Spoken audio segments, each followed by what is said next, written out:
Ryan Gosling, thank you for making me laugh and for always raising the bar.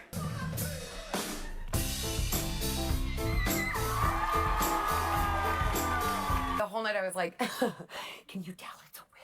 Emma Stone shaved her head for a movie, but hiding it from the public turned into an even bigger challenge. She wore a wig everywhere, but one tiny mistake kept giving her away. In the end, she admitted the disguise completely failed because she couldn't stop asking everyone if they could tell it was fake.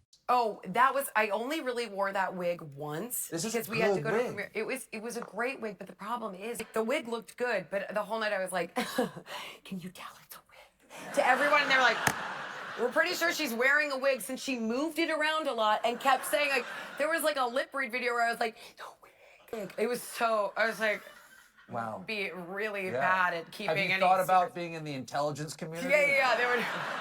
I've shaved my head on camera before. Yeah. How'd you feel about the shape of your head? I loved. Winning an Oscar wasn't Emma Stone's biggest memory of Oscar night. Surprisingly, the moment she treasures most happened before she even reached the stage, and it involved her little brother's emotional reaction. It was just like freaking out. Yeah, and he's like he's the most calm person, but that was really a sweet memory. That was like what I remember the very most. Do you remember just kind of like when Not you said your name or anything? No. Oh yes, that was the sweetest moment ever, because I asked him to hold my hand. My little brother's my favorite person that's ever lived of all time. I love him so much. And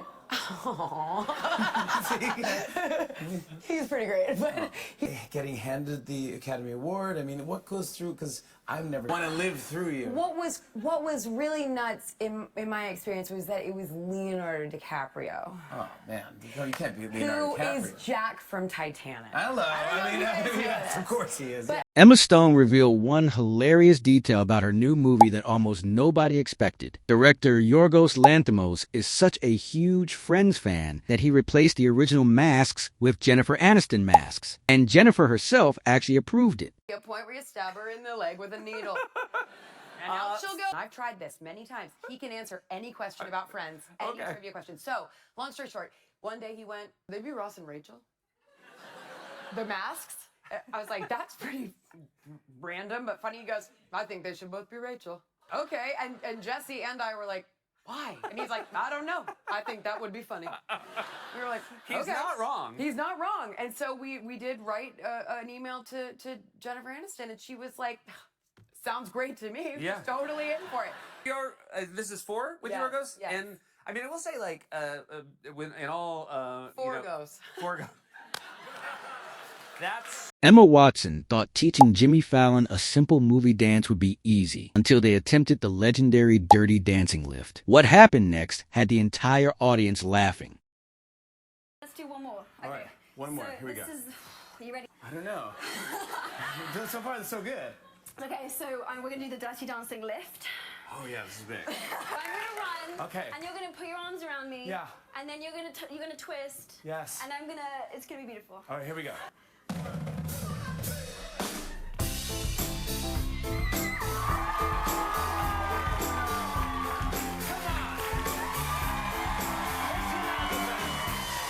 Emma Stone says winning an Oscar wasn't just exciting, it was surprisingly emotional. After months of promoting La La Land, Oscar night felt less like a victory and more like saying goodbye to one of the most important chapters of her life. Ah, yes. This is the Oscars in 2017, and I'm wearing Givenchy. The fringe was really fun. Felt very kind of old wood. It's also a really intense build-up period to a night like this. It's very emotional on a lot of levels and very surreal on a lot of levels. It's like very tearful, or it was for me. It's also like saying goodbye to all of those people that you've been doing this, you made the film with, and then you've been out going to all these places or, you know, talking about this film for so long, and it is the last night. It's really emotional. It was very emotional. Emma Stone is officially welcomed into the legendary Five Timers Club. The moment becomes chaotic and funny when she receives her jacket, jokingly discovering unexpected items inside while celebrating her dream achievement. SNL history. Now it's time to get your official Five Timers Club jacket.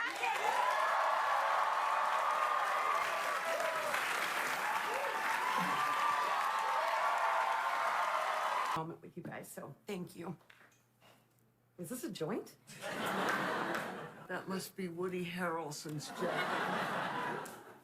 Well, there's also a vaccine card. Oh, then it's definitely not Woody. Well, we've got a great show for you tonight. Emma Stone hilariously reveals how chaotic her life can be. This is my first corset roll. Oh, man. Has anyone ever tried to... Ah, yeah. You've done a lot of corset work. Yeah, I have actually.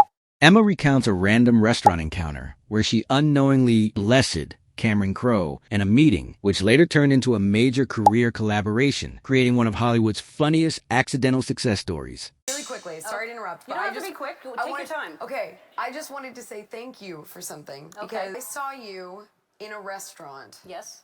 about a year ago. Didn't know you. And we had never met We'd before. never met. So I sat down and I was having a meeting with someone who's one of my heroes and always has been, Cameron Crowe. Yes. Just so excited to be meeting him, and I was meeting him just as a general meeting, and you came over. We were eating. She put her hands on both of our shoulders, and you said, "Whatever you two do, it'll be great." Blessed by Ellen. I was like, I think we were, and we didn't have anything in the works. And then a couple weeks later, an idea, and we've been working on this thing ever since, and it's been the greatest experience of my life. Really? Yeah. Wow. So, but we always talk about you made this happen. That's hilarious. I remember walking around going, that was the stupidest thing I've ever done. Why would I put... Emma shares how she ended up dancing in a Paul McCartney music video through a spontaneous invitation, describes how surreal it was working with a Beatle, and how casually the entire legendary collaboration happened. James. Tell me about this. This is pretty cool. Oh yeah. You're in Paul McCartney. Well, my friend Brantley is a director, and here for this video, and he's also a rock photographer, and so he said, "Hey, Paul, do you think that Em and I and Ryan Heffington, who's an amazing choreographer, could do this video with you?" It's pretty sure. Yeah. Wow. Great. That's a great impression of Paul Thank you. McCartney. I know. If I close my eyes, it was like he's sitting right here. Is that a Beatle? It's kind of doing a Beatle. Yeah. Makeup, and we got to dance together. We got to do a scene together. It's pretty Okay. awesome. Yeah, exactly. So the Who cares anti-bullying, what- yeah. Who cares what the idiots say? he Yes, says. that's what Emma talks about her Oscar nomination and instantly shifts into funny confusion about sports terminology, revealing her relatable awkwardness while her brother's football background makes the contrast even more hilarious. That's on your radar? I watched. It was on for Okay, sure. it was on. For sure. And I paid attention to it. Okay. Sometimes. It's like the Oscars Especially that overtime. of football, really, in a way. Yes, it is. And in a way, the Oscars are like the Super Bowl of acting. And it seems like maybe you should have watched the game to prepare. I did watch the game. You did? Sort of. Oh, sort of, yeah. Yes. Yeah. Did you? That's no offense. I just don't understand the difference between like a fumble and an interception. And I still- honestly would ruin his games when I would see. That is not a fumble. That is not. I don't know how it still has not sunk in. But I'm an idiot. Does I'm he an know idiot. anything about your profession? Is he... Emma Stone's iconic red hair wasn't even her idea. She revealed that director Judd Apatow took one look at her before Superbad and simply said, "Make it red." That one decision completely changed her Hollywood image forever. How did that happen? Well, I was blonde my whole life, and then I died, and then I went in for Superbad, and the other girl, Martha McIsaac, had brown hair, and so Judd Apatow walked in and just said, "Make it red," and then ever since I've been red. What kind of power does Judd Apatow have? Change color. Wow. Now, is it for you as a redheaded woman? Do people treat you differently as a redhead? I didn't really think about it. I just, because I've had it for 5 years, but then I just had blonde hair for Spider-Man. Yeah. Dyed it back as soon as I could to red, and I walked into my apartment, and my friend Max was there, and he said, "You look a lot funnier as a redhead. You've seemed like a bitch for the past 6 months. So there's something about red hair that makes you seem a little You're funnier. a little funnier with red hair, I guess." Yeah, especially if it... Emma Stone opened up about struggling with anxiety since childhood. She revealed that acting and improv became the escape that helped her cope, sharing a surprisingly personal side rarely seen on talk shows. I was a very, very, very anxious child, and attacks, and I really benefited this in a age, big like at way 9 from years old? therapy. Yeah, I started at 7. Improv helped me so much, and I still have anxiety to this day, not panic attacks. Yeah. And I find... Listen, so did I I. find So did performing I. help- Do this you is how ever I get work. anxious? Oh yeah. No, I had like when I was younger, I had attacks like curl up on the couch backstage at the Second City and don't talk to me, and I hear my cue and walk on stage. Fine performing helps me a lot every night. Yeah. Do you ever get anxious? Oh yeah. No, I had like when I was younger, not 9, but younger, I had anxiety. Isn't that wild? Isn't it crazy? And that was, by the way, just to bring it back around, Billie Jean was telling me the same, was going through so much in her life, which is what the movie's about, so much angst, and she would walk out on that tennis court and Showtime, folks. Showtime, folks. Well, thank you so much for being Thank here. you so much for having me. Lovely to meet you. Emma Stone admitted she was terrified to play tennis legend Billie Jean King because she couldn't even play tennis. Meeting the real Billie Jean for the first time made the pressure feel even more real. It's loosely based on a true story. Was it extra burdensome to play somebody who is real? I mean, yes, definitely. It was. There's a fear factor that goes into that because she's gonna sit down and see it at the end. And you know, play tennis, and I'm super shy. And she was like, "I'm super shy. You're playing me. You don't play tennis. What's going on?" It was.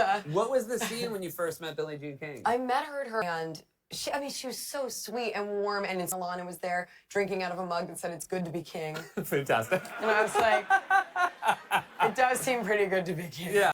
Moments after winning her first Oscar, Emma Stone thanked Damien Chazelle, Ryan Gosling, and the entire La La Land team, calling the film a once-in-a-lifetime experience that changed her career forever. At a moment like this is a huge confluence of luck, and so I want to thank Damien Chazelle for the opportunity to be part of a project that was so special and once in a lifetime. I've been involved in this film, and thank you for your faith and your patience, and Ryan Gosling, thank you for making me laugh, and for always raising the bar, and for being the greatest partner on this crazy adventure.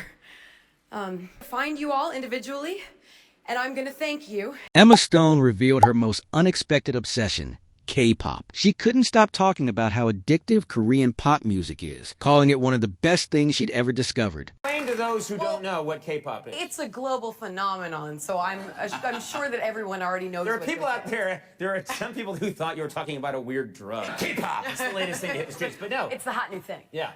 No, it's Korean pop music. Beyond excellent. It's the best thing you've ever seen. It's the best thing you've ever seen, and it's the music. Is it all the of whole it. thing combined? It's kind of all of it. It's like the combination. I don't know what it is. It's like I don't even know how to describe it. It's just it's also addictive. Yeah. Do you have a current favorite? Well, when we did the Spider-Man premiere in Seoul, Korea, we were on stage with a band